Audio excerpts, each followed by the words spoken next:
Hello বন্ধুরা, কেমন আছো তোমরা? আশা করি সবাই খুব ভালো আছো। আমিও খুব ভালো আছি। তো ব্যস্ততার কারণে অনেক দিন কোনো ব্লগ দিতে পারছি না।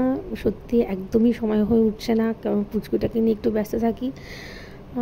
তো যাই হোক, অনেক দিন পর তোমাদের সামনে একটা ছোট্ট ব্লগ নিয়ে এলাম। আশা করি তোমাদের ভালো লাগবে। প্লিজ পুরো ভিডিওটার সাথে থেকো তোমরা। তো যাই হোক, সকাল সকাল এখন আমি চলে এসেছি কিচেনে রান্না করতে। আর এই যে দেখো, আমার রান্না কিন্তু এখানে মাছ ভেজে রেখে দিয়েছি, আর এই যে মশলা কষাচ্ছি, আর এই যে আমার মাম্মার রান্নাও বসিয়ে দিয়েছি। আর এখানে আমার শাশুড়ি মা মোচা কাটছে, যদিও মোচাটা আজকে রান্না হবে না, এটা কালকের জন্য। তো যাই হোক, এখন আমি এটা মশলাটা কষানো হচ্ছে, মাছের ঝাল হবে, আর বাদবাকি রান্না দিদি করে ফেলেছে। আর আমি মাম্মাকে সকালের ব্রেকফাস্ট করিয়ে আমরাও ব্রেকফাস্ট করে নিয়েছি, আর এখন চলে এসেছি রান্নাঘরে। এবার চলো দেখে আসি মাম্মা কী করছে।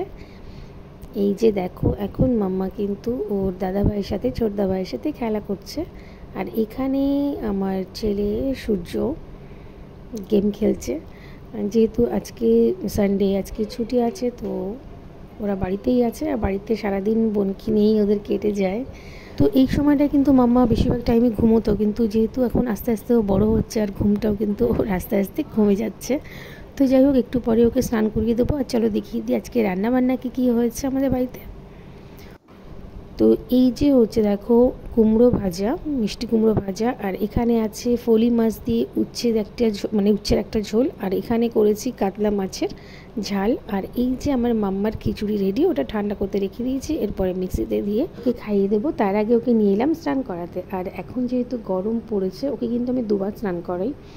দুপুরে তো স্নান করি, আর রাত্রেবেলাও একবার স্নান করে, এতে কোনো প্রবলেম হয় না। যেহেতু আমি প্রথম থেকে এটা করাচ্ছি, তো ওর কিন্তু কোনো প্রবলেম হয় না। ও বেশ এনজয় করে স্নানটা।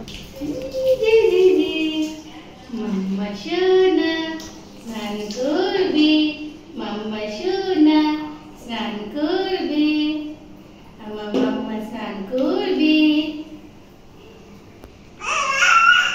হ্যাঁ, মাম্মা স্নান করবে তো।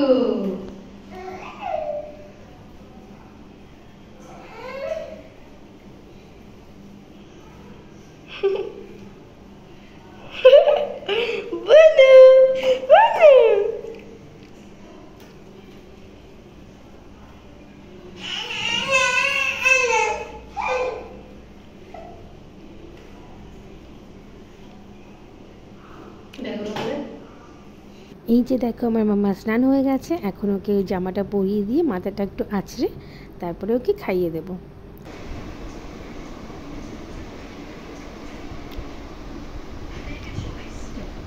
খেতে হবে।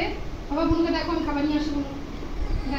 এই যে দেখো, আমি চলে এসেছি মাম্মার খাবার নিয়ে, আর এটা হচ্ছে সবথেকে বড় কাজ, ওকে খাওয়ানো। তো যাই হোক, ও প্রথম যখন খাওয়ানো স্টার্ট করি, ও কিন্তু ভীষণ চিৎকার শুরু করে খাবে না বলে। তখনই কিন্তু আমি মুখের মধ্যে একটুখানি ঢুকিয়ে দিই। যদিও অনেকে বলে যে কান্নার মাঝখানে খাওয়ানো উচিত না, আমিও খাওয়াই না, কিন্তু খুব সামান্য পরিমাণে মুখে টাচ করি যাতে ও টেস্টটা পায়। যেহেতু খিচুড়িটা খুব ভালো খায়, তো টেস্টটা পাওয়ার সঙ্গে সঙ্গে কিন্তু খেতে শুরু করে। কিন্তু ইজিলি কিন্তু ও খায় না। ওর সামনে কিন্তু ওর দাদা বা বম্মা কেউ না কেউ কিছু না কিছু করছে, কোনো খেলনা দেখাতে হবে, না হলে কেউ, আমার ছেলে তো ডান্স করে, এটা দেখায় ওটা দেখায়, এই করে করে কিন্তু ওকে আস্তে আস্তে খাওয়ানো হয়। তো ইদানিং একটু কম খাচ্ছে ও, যেহেতু খুব গরম পড়ছে, ওকে কিন্তু খাওয়াতে একটু প্রবলেম হচ্ছে, খুব বেশি খেতে চাইছে না। আর আমিও কিন্তু তেমন জোর করি না, ও যেটুকু খেতে চায় ওইটুকুই ওকে আমি খাওয়াই। তো মাম্মাকে খাইয়ে দাইয়ে ঘুম পাড়িয়ে বমার কাছে রেখে এখন আমরা একটু বেরোচ্ছি এই দুজনকে নিয়ে, ওর দুই দাদাভাইকে নিয়ে পুকুরে যাব ওদের সাঁতার শেখানোর জন্য। যদিও বাবাই অনেকটাই শিখে গেছে, এখন ওকে নিয়ে কোনো রিস্ক নেই, অনেকটাই শিখে গেছে ও সাঁতার। রাজের একটু বাকি আছে, তো মাঝখানে অনেক দিন যাওয়া হয়নি। তো আমার হাজব্যান্ড এসছে, তাই ওকে নিয়ে যাচ্ছি আজকে পুকুরে স্নান করতে, ওদের সাঁতার শেখানোর জন্য। তো পুকুরটা সেখানে পায়ে হেঁটে যেতে একটু দূরে পড়ে, তাই আমরা গাড়ি নিয়েই বেরিয়ে গেলাম। আর ওখানে গিয়ে আমার হাজবেন্ড নামবে না, ও পুকুরে নামতে চায় না একদমই, আমিই নামবো। আর এখানে অনেক লোক থাকে, চেনা জানা অনেক লোক থাকে, কোনো প্রবলেম হয় না, সবাই হেল্প করে। আর অনেক বাচ্চারাই আসে এখানে শেখার জন্য। আর এই জায়গাটা দেখো, একটা সময় এত সুন্দর ছিল না জায়গাটা, মানে মানুষের মানে এরিয়ার সব কিছু ডেভেলপ হয় আর এখানটার অবনতি হচ্ছে। মানে এটা একটা পার্ক ছিল একটা সময়, বিভিন্ন জায়গা থেকে মানে পিকনিকে আসতো লোকে।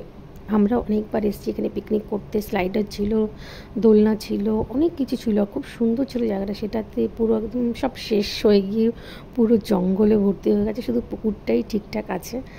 আর পুকুরের সাইডগুলো অনেকটা ভেঙে গেছে। আগে খুব সুন্দর ছিল জায়গাটা, মানে বিকেলবেলায় বাচ্চাদের খেলার একটা খুব সুন্দর একটা জায়গা ছিল, সেটা এখন আর নেই, পুরো শেষ। তো যাই হোক, এই পুকুরেই স্নান করতে আসে সব, মানে এই পাড়ার অনেকেই আসে স্নান করতে, বাচ্চাদের সাঁতার শেখাতে।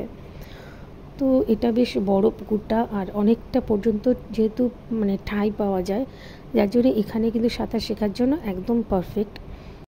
তো সাঁতার শেখানোর ভিডিওটা আর করতে পারলাম না, আমাদের কিন্তু স্নান কমপ্লিট, আমরা এখন বেরিয়ে পড়ছি। আমার হাজব্যান্ড একটু মানে আমাদেরকে নামিয়ে ও বেরিয়েছিল, যার জন্য ভিডিওটা ও করতে পারিনি। আমি তো জলে নেমেছিলাম, আমি কি করে ভিডিও করব। তো পুকুর থেকে এসে বাড়িতে আবার স্নান টান করে খাওয়া দাওয়া করে এখন একটু রেস্ট নেবো, কেন কি বাইরে দারুণ ওয়েদার, বৃষ্টি হচ্ছে, একদম ঠান্ডা ঠান্ডা ওয়েদার। মাম্মা দেখো ঘুমিয়ে পড়েছে, আমিও এখন ঘুমোবো। আমি ভিডিওটা আজকে এখানেই শেষ করছি। তোমাদের যদি ভিডিওটা ভালো লেগে থাকে তাহলে প্লিজ একটা লাইক করো। আর বাইরের ওয়েদারটা দেখো কি দারুণ না। তো যাই হোক, সবাই ভালো থেকো, সুস্থ থেকো, টাটা।